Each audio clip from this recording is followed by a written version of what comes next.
SC వర్గీకరణ గురించి కూడా మనం మాట్లాడదాం ఖచ్చితంగా. ఎందుకంటే మీరు కూడా చాలా కీలక పాత్ర పోషించారు బేసిక్గా మాల సామాజిక వర్గం గురించి. అంటే బేసిక్ ఇది మాట్లాడుకోవాలి కాబట్టి మాల సామాజిక వర్గం దగ్గర నుంచి మీరు కూడా చాలా కీలక పాత్ర ఎస్సీ వర్గీకరణ అంశంలో మీరు పోషించడం జరిగింది. చాలా ప్రెస్ మీట్లు పెట్టారు. సార్ నేనేమంటున్నా అంటే ఈ ఎస్సీ వర్గీకరణ వల్ల ఎస్సీలకి మాదిగలు అవ్వచ్చు, మాలలకు కావచ్చు, ఏం ఉపకారం జరిగింది? ఏం లేదు, ఒకరినొకరిని తన్నుకోనికే ఆ ఉద్యమం జరిగేటప్పుడు ఈయన మీద ఆడమన్ను పోసుకోనికి, ఆయన మీద ఈడుమన్ను పోసుకోనికి పనిచేసింది. ఇందులో ఎస్సీలకు ఎంటిక మందం రిజర్వేషన్లు పెరగలేదు. ఎస్సీలకు మా ఒకరి మీద ఒకడంటే ఒకడు పడకుండా ఒకటి అయింది.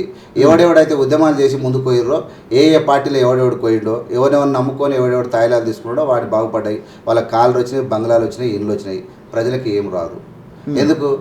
ఇప్పుడున్న కేంద్ర ప్రభుత్వం ఏదైతే ఉందో 93% నిరుద్యోగంతో పుట్టుమిట్టాడుతుంది ఈ దేశము. మొత్తం ప్రైవేటీకరణ, ప్రైవేట్లలో రిజర్వేషన్ లేవు. అసలు యాక్చువల్గా కేంద్ర ప్రభుత్వానికి రిజర్వేషన్ లేవు, కేంద్ర ప్రభుత్వానికి సంబంధించిన రిజర్వేషన్ లేవు. రాష్ట్రంలో వచ్చే ఒక టీచర్ పోస్టులకు, కానిస్టేబుల్ పోస్టులకు తప్ప దేనికి పనికి రాదు. నిజంగా ఒకరి మీద ఒకరు మన్ను పోసుకునే కార్యక్రమం తప్ప, కరెక్ట్ కాంచీరామ్ గారు ఎప్పుడో చెప్పారు, ఒక బుచ్చగాడు ఇంకో బుచ్చగాని మీద దాడి చేయడమే ఈ రిజర్వేషన్ల వర్గీకరణ పోరాటము.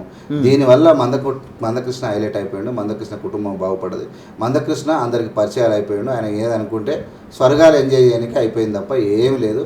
బీజేపీ ఆడించిన ఒక ఆటలో పావైనటువంటి మందకృష్ణ దళితుల కొట్లాట పెట్టిన తప్ప ఇంకేం. దాదాపు అంటే 30 సంవత్సరాల పోరాటం నా వల్ల ఈరోజు ఇది బయటకు వచ్చింది, బహిరంగం అయింది. తర్వాత 30 సంవత్సరాల పోరాటం ఇప్పుడు ఒక కంక్లూజన్ వచ్చింది, అది కేవలం మందకృష్ణ వల్లే అని చెప్తా ఉన్నారు మాదిగలు. మరి ఏమంటారంటే అన్నిటికన్నా ఎక్కువ ఈ దేశానికి స్వాతంత్రం తెచ్చినప్పుడు ఎవరెవరైతే ఉరికోయలెక్కిరో, ఎవరెవరైతే ప్రాణాలు తీసుకోబడ్డారో వాళ్ళు అమరవీరులు అన్నాం.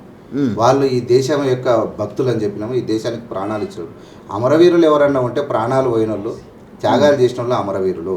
ఇలా 30 ఏళ్ళ పోరాటం అంటే రాజకీయాల ఎలక్షన్ల ముందు ఆయా రాజకీయ పార్టీలకు తాయిలాల కోసము లేదంటే భయపట్టియడం కోసం మా ఓట్లు ఇస్తాం, మాకు ఇది ఇస్తే మేము మీకు ఇది ఇస్తాం, మాకు ఇవి ఇస్తే మాకు రిజర్వేషన్లు వర్గీకరిస్తే మేము మీకు ఓట్లు ఇస్తాం అన్నటువంటి మొత్తం బేరసారాలు.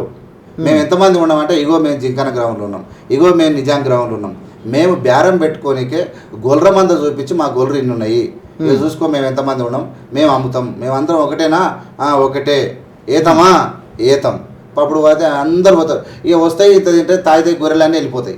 దాని తర్వాత ఆటమైన యజమానులు పోయి కూర్చుంటారు. ఇక క్యాండిడేట్ తన కూర్చొని ఏసీలో కూర్చుని జరుగు ఏమంటావు మరి అయినట్లా ఎన్ని కోట్లు కావాలి, బేరం అయినాక ఇంత భూమి, ఇంత పైసలు, ఇంత కట్టలు అయిపోయినాయి. అబ్బా ఇక అయిపోయాయి. మళ్ళీ 5 ఏళ్ళ తర్వాత మళ్ళీ స్టార్ట్.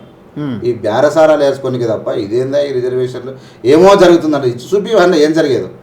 నేనేం చెప్తున్నా అంటే, ఇంతవరకు ఆల్మోస్ట్ తెలంగాణ రాష్ట్రంలో మనం తీస్తే మాదిగలు అందరూ వాళ్ళు ఎంతమంది అంతకన్నా ఎక్కువ జాబులు వచ్చినాయి. మాదిగలు కూడా హుషారైపోయారు. చదువు ఏమైనా సొత్తు కాదు.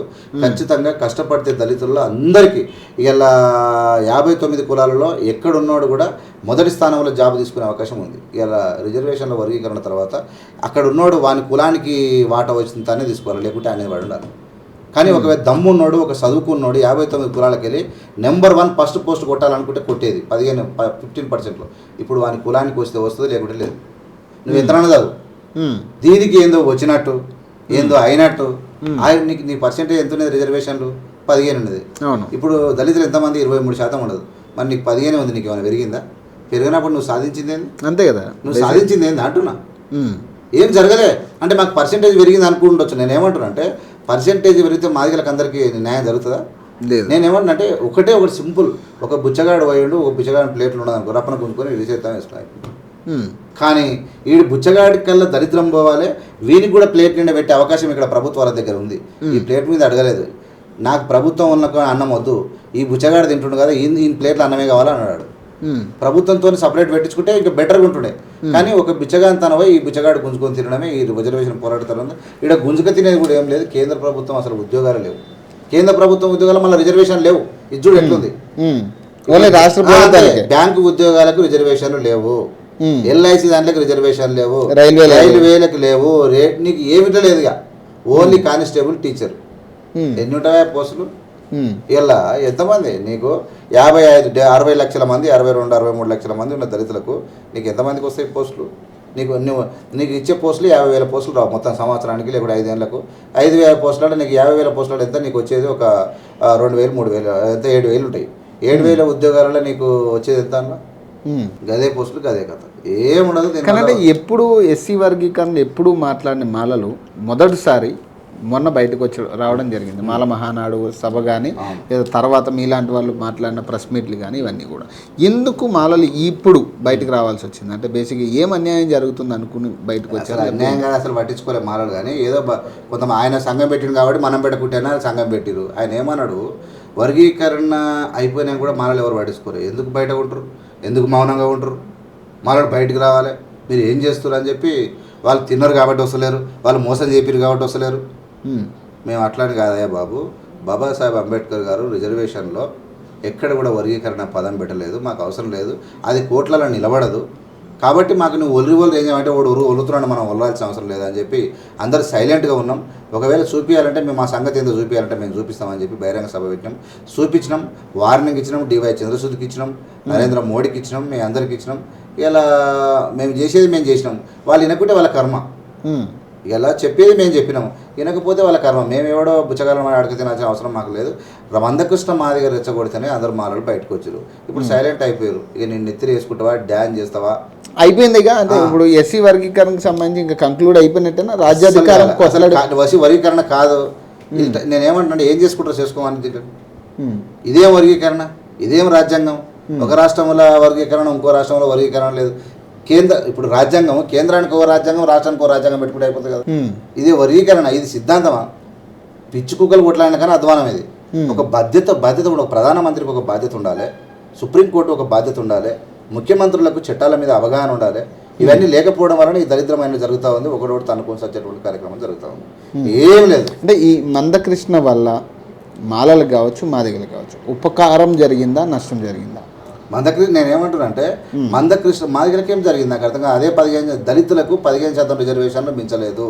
ఇలా మందకృష్ణ బీజేపీ సంఖ్యలు చేరడం వల్ల, పార్టీలతో ఒప్పందాలు పెట్టుకోవడం వల్ల, ప్రతి సంవత్సరం ఒక్కొక్క ఎలక్షన్ల ముందు ఒకరెవరితో ఒప్పందాలు పెట్టుకోవడం వల్ల పూర్తిగా దళితులు నష్టపోయారు. దళితుల పవర్ తగ్గింది, దళితుల యూనిటీ తగ్గింది, మందకృష్ణ ధనం పెరిగింది, మందకృష్ణ పలుకుబడి పెరిగింది, అన్నీ ఆయనకు పెరిగినాయి. దళితులకు పవర్ తగ్గింది, యూనిటీ తగ్గింది. అసలు ప్రభుత్వాలలో మందకృష్ణ అంటే ప్రభుత్వం అంటే మందకృష్ణ భయపడతా. నువ్వు దళితులు పోతే వాడు దేకూడదు. మరి అంటే రాజ్యాధికారం కదా మీ ఓవరాల్ టార్గెట్, రాజ్యాధికారం ఎవరికైనా, ఏ కులానికైనా ఏమవుతుంది. ఇప్పుడు ఆల్రెడీ మినిస్టర్కి సంబంధించి ఇప్పుడు జరుగుతున్నాయి కాబట్టి ఒకటి చెప్పండి, అంటే మాదిగలకు కావచ్చు, మాలలకు కావచ్చు ఇంపార్టెన్స్ ఉంటుందా మినిస్ట్రీ విషయాల్లో? మంత్రివర్గ విస్తరణ సంబంధించి వంతుకు గంతేయాల్సిందే తప్ప ఎవరికి కూడా చిత్తశుద్ధి లేదు, నా భయం లేదు. పేద వర్గాలంటే అసలు భక్తి లేదు, ఎవరికి లేదు. రాష్ట్ర ప్రభుత్వాలకు లేదు, నా కేంద్ర ప్రభుత్వానికి లేదు. ఏం జరుగుతుందంటే కంపల్సరీ ఇలా కాంగ్రెస్ పార్టీలో నిజమైనటువంటి వాటాదారులు, నిజమైనటువంటి కష్టపడి కాంగ్రెస్ పార్టీని అంటు పెట్టుకొని పనిచేసినటువంటి వ్యక్తులు మాలలు 100%. మల్లు బట్టి విక్రమార్క కావచ్చు, మల్లు రవి కావచ్చు, ఇప్పుడు ఉన్నటువంటి వివేక్ ఫ్యామిలీ కూడా మధ్యలో ఆయన పోయొచ్చింది. కానీ అలా తండ్రి ఇలా కుటుంబాలు కాంగ్రెస్ పార్టీ ఉన్నాయి. కాంగ్రెస్ పార్టీ తరఫున పోరాటం చేసిర్రు, పనిచేసిర్రు, గెలిచిర్రు, వాళ్ళకి రావాల్సిందే. అది అంతే తప్ప ఇక కొత్తగా ఏందో వస్తాయి ఇంకెవరు నిజంగా వాటాదారులు రెడ్లతో అన్ని కులాలతో సమానంగా మాలలో కాంగ్రెస్ పార్టీ అంటుపెట్టుకున్నారు, పనిచేసిరు, ఆ సత్తా నిరూపించుకున్నారు, ప్రజలకు సేవ చేసిరు, వాళ్ళకి దక్కాల్సిందే. అది రాజ్యాంగ ఫలాల ద్వారానే దక్కుతుంది ఖచ్చితంగా. అది అలా రైట్, అంతే తప్ప కొత్తగా వాళ్ళకి వస్తున్నది ఏం లేదు. సో ఫైనల్గా ఏం చెప్పదలుచుకున్నారు? మరి రాజ్యాధికారం దిశగా మీరు పరిగెట్టే పరిస్థితి కనపడతా ఉందా, లేకపోతే ఏంటి పరిస్థితి? ఇట్లా కొట్లాడితే రాజ్యాధికారం ఒక నిన్న ఆడదాన్ని నిన్నదాన్ని రోజు వచ్చి ఓని మీద వాడు మన్ను పోసుకోనికి టైం సరిపోయి. ఇప్పుడు నేను మందకృష్ణ తిడితే నన్ను ఆయన తిట్టే, ఇట్లా మాదిగలు దుమ్ము పోసుకున్న కార్యక్రమాలు యూనిటీ దెబ్బతింటారు. నేనేమో 2 కొట్లాడితే 3 లాభం. రైట్. నేను ఎప్పుడో చెప్పిన 2 పిల్లులు కొట్లాడితే కోతి వచ్చింది, రొట్టెలు కథం చేసిపోయింది. సేమ్ ఇదే జరుగుతుంది. మన ఇద్దరం కొట్లాడి తన్నుకునే సలకాల వచ్చే అధికారాలు ఉన్నటువంటి ఆ దళితులకు అందాల్సినటువంటి ఏది కూడా అందవు, అసలు సప్లాన్లు అందవు, దళితులకు సంబంధించినటువంటి రాజకీయ పార్టీ నుంచి వచ్చేటివి అందవు, ఏది అందవు. వీడిద్దరు కొట్టుకోసామని వస్తారు. ఇప్పుడు వీడు పోయే వాళ్ళకి ఆఫీస్లో ఆడుంటాడు, అరే వాళ్ళు తింటుర్రా అని వీడు అనుకుంటాడు, వీళ్ళు తింటుర్రా అని ఆడనుకుంటారు. అసలు ఈ నెత్తి నొప్పి లేకుంటే ఎవడు అరుడు అనిపిస్తే అయిపోతుంది కదా. అరే మాది కూడా మొత్తం తీసుకుంటారని మాలోడు అనుకుంటాడు. మాలోడు ఆఫీసులో ఉంటారు, గుసగుస వీళ్ళిద్దరు కొట్టుడు సత్యం. నేనేమంటాను అంటే ఈ వర్గీకరణ తెచ్చినటువంటి దరిద్రం ఏంటంటే ఒకరి మీద ఒకటి మనం పోసుకోవడం తప్ప ఏముండదు. Right. Thank you for coming. So మరిన్ని అప్డేట్స్ కోసం చూస్తూనే ఉండండి RTV తెలుగు.